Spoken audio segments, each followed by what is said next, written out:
تو وہ آپ کو کہے گا کہ کیا لگا, دیکھا ہی کچھ نہیں, گاڑی میں بٹھائے رکھا تم نے, نہ کہیں روکا, نہ کوئی بریک دی, نہ کوئی تسلی سے مجھے کچھ دیکھنے دیا.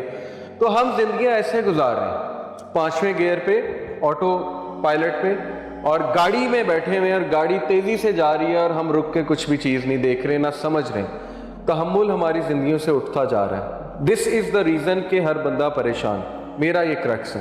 باقی نیچرل پریشانیاں بھی آتی ہیں جو اللہ نے کہا, خوف سے, مال سے, اولاد سے, اللہ طرح طرح سے ٹیسٹ کرتا ہے.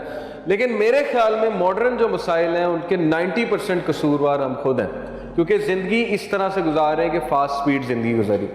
آپ خود سوچیں, ہم نماز کیسے پڑھتے ہیں؟ کیا ہم نماز بالکل اسی طرح نہیں پڑھتے جیسے یہ گاڑی میں بٹھا کے کسی کو 120 کی سپیڈ سے لاہور دکھا دیا جائے؟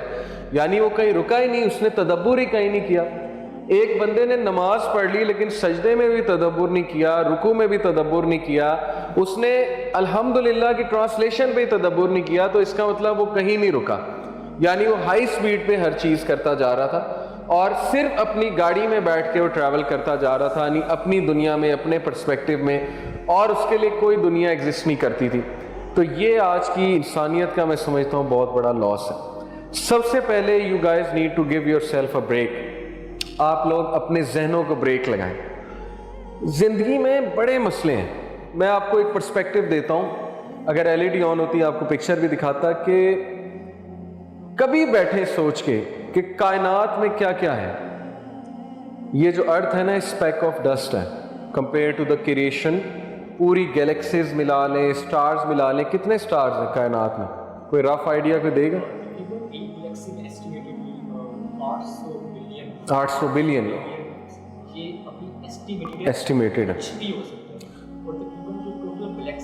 وہ بھی بلین کی قریب 2000 ارب. یعنی یہاں پر ایک اسٹیٹسٹک میرے پاس ہے کہ according to physicist 33 sextillion stars universe میں موجود ہے. سیکسٹیلین کا مطلب ہے 3 فالوڈ بائی 23 زیروز, جو کہ انہوں نے بتایا نا بلینز کو بلین سے ملٹیپلائی کرو. اب آپ سوچیں کہ کائنات کا مقصد صرف یہ ہے کھا لے پی لے جی لے. ہم صرف دنیا میں یہ کچھ کرنے آئے ہیں کہ جانور کی طرح کھا لو پی لو جی لو, اور یہ واسٹنس آف اسپیس میں صرف دنیا میں ہم رہ رہے ہیں. اس کے علاوہ پوری اسپیس کا کوئی مقصد نہیں. اس کے علاوہ واسٹنس آف اسپیس, ان سٹارز کا, ان ساری چیزوں کا کوئی مقصد نہیں ان کی تخلیق کا. یہی بات اللہ تعالیٰ قرآن میں ہمیں بار بار یاد کراتے ہیں کہ ہم نے کائنات کو کھیل تماشے میں نہیں پیدا کیا. ہم نے اس دنیا کو, پوری یونیورس کو وداؤٹ پرپز نہیں پیدا کیا.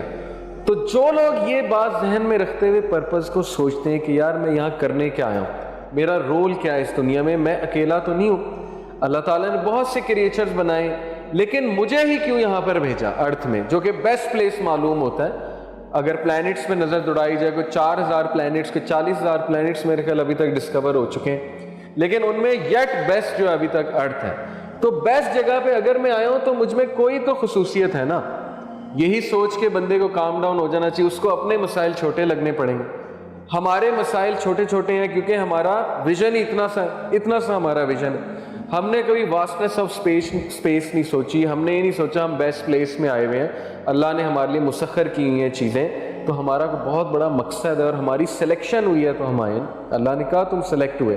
پتہ نہیں کتنی اسپیشیز میں سے اللہ نے ہمیں سلیکٹ کیا. اوکے, تو یہ چیز بڑا کام ڈاؤن مجھے کرتی. جب کوئی مسئلہ آ جائے, جب کوئی دکھ آ جائے, تو بندے کو یہی سوچ لینا چاہیے کہ یار یہ دکھ compare to the bigger purpose کچھ بھی نہیں ہے جس مقصد کے لیے میں یہاں پہ ہوں. اب وہ مقصد کیسے واضح ہونا, میں ایک پرسپیکٹیو اور آپ کو دیتا ہوں. اچھا, فزکس کون جانتا ہے یہاں پہ؟ ذرا فزکس کسی نے تھوڑی بہت پڑھی ہوئی آپ میں سے؟ اچھا, آپ نے پڑھی.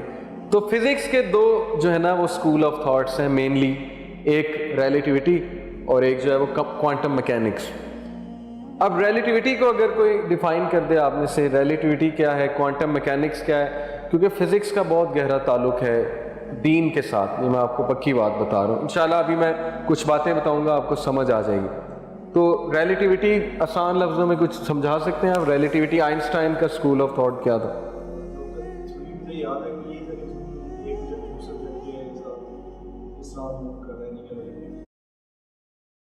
میں